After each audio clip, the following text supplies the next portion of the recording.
Now, gambling addictions can have devastating consequences on people's lives, and the problem is widespread. The Gambling Commission estimating there are around 138,000 problem gamblers.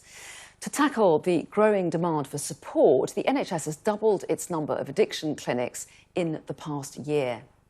Well, Liz and Charles Ritchie lost their son Jack to his gambling addiction in 2017, and they've since gone on to co-found a charity called Gambling with Lives, and they join me now.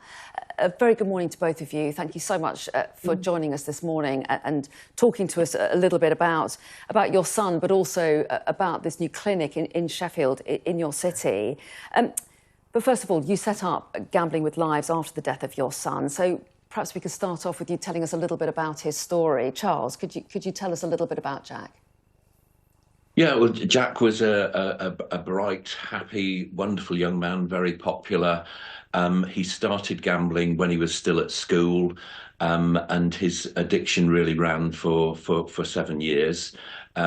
Jack took his own life in November 2017, and we met another family in Sheffield very shortly after that, the Bruni family, whose son Chris had died, again, a gambling addiction 6 months before Jack.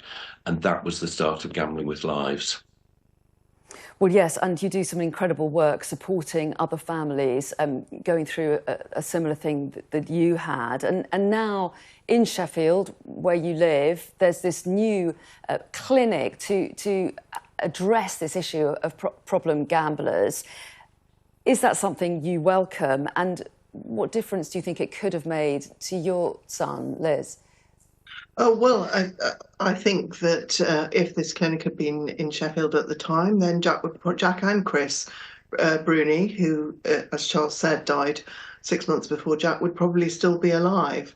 I think the point was that Jack didn't know, and we didn't know, that the kind of gambling products that he was gambling on were very addictive. Some of them have higher addiction and risk rates than heroin, and the public don't know that. And the gambling companies will do their best to keep that information away from the public. And now, of course, it's fantastic. We've got the last of the 15 clinics that were in the NHS long-term plan opening here in Sheffield, and the NHS is going to make sure that the public know this is like tobacco, but even worse.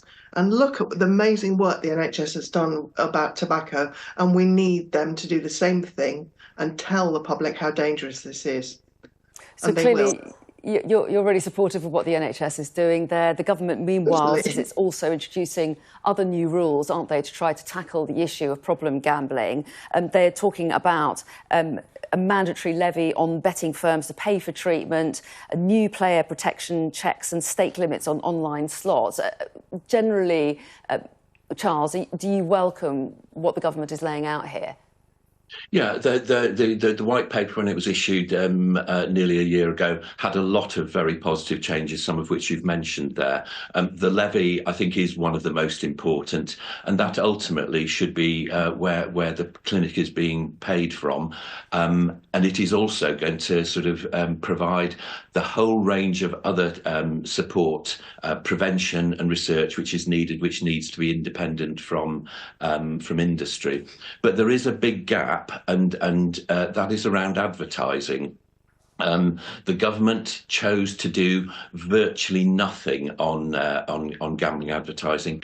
We know that is the route into gambling for so many people, and the government really needs to act on that.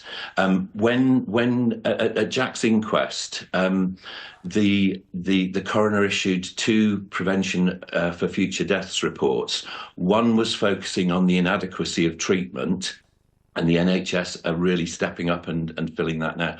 The other was around the lack of information. And what we have at the moment is a system where we have £1.5 billion a year spent on advertising, and there is no proper public health messaging. That needs to be delivered again from statutory bodies, and so that we have proper information about the harms of gambling. And Liz, meanwhile, the Betting and Gambling Council, which represents gambling companies, the majority of betting shops and online betting and gaming, they have said, I think they will acknowledge that there is an issue with problem gambling, but they would point out that the overwhelming majority of people play, as they put it, safely and responsibly. They also say that their members each year already contribute to, voluntarily, they contribute millions of pounds, which they say goes towards research. They would question whether or not a mandatory levy is needed. What would you say to that? Well, look at the language they use. They're talking about responsibly, that people are responsible. In other words, the people who have problems, which is an awfully high percentage of people when they are the most addictive products, are somehow irresponsible. That language is killing people. That language makes people feel that they are at fault. And of course, the Betting and Gaming Council will want to make it look like the people that they have abused, that they have harmed, that it's their fault. Abusers the world over blame the abused in order to get out of the blame themselves. What does this do? This means that somehow they get out of changing their products to make them safer, or having some products actually tested to go on before they go on the market. What we've got at the moment is a vast experiment with people's mental health. And we know that but gambling on these kind of products, fast-paced products, harms the brain. There's a physical change in the brain. They know this, and they're trying to get out of it. OK, really interesting to hear from you this morning. Liz and Charles Ritchie, we appreciate your time. No doubt we'll hear lots more from the companies and from the government about this issue. But thank you very much indeed for sharing your experience with us and your views as well. Thank you. Thank you for having us. And just to let you know that if you've been affected by any of the issues highlighted in that story, you can contact the Samaritans through their helpline 116123 or email joe@samaritans.org.